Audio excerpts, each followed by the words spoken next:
In this video, we're going to look into a quick comparison between Claude Code versus GitHub Copilot. So let's get started.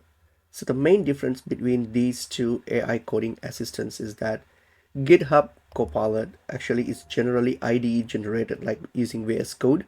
You get autocomplete, suggestions as you code, and often context from what you're typing. It's about helping you code faster in the environment you already use.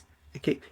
Whereas Cloud Code here, it's more agent style with more project-wide awareness, more powerful reasoning for complex tasks, ability to work in a more multi-step way, like refactoring, rebugging across files and those things. Okay, it tends to be more command line conversational. Cloud is actually better at complex tasks. Okay, they are good at bigger refactors, multiple file changes, and deeper reasoning about architecture. Whereas Copilot here is good for simpler tasks, maybe individual bug fixes, writing test simple extensions. Okay, when you need like architectural reasoning or big sweeping changes, it can actually struggle. So it may, okay, so when you need like deep cross-file content or when reasoning through architectural choices, as mentioned, there's more of limitations and there might be some struggles in that case.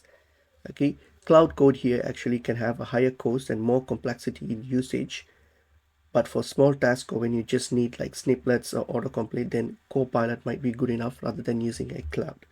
So you can use Cloud Code if you work on like large complex projects with many files and services.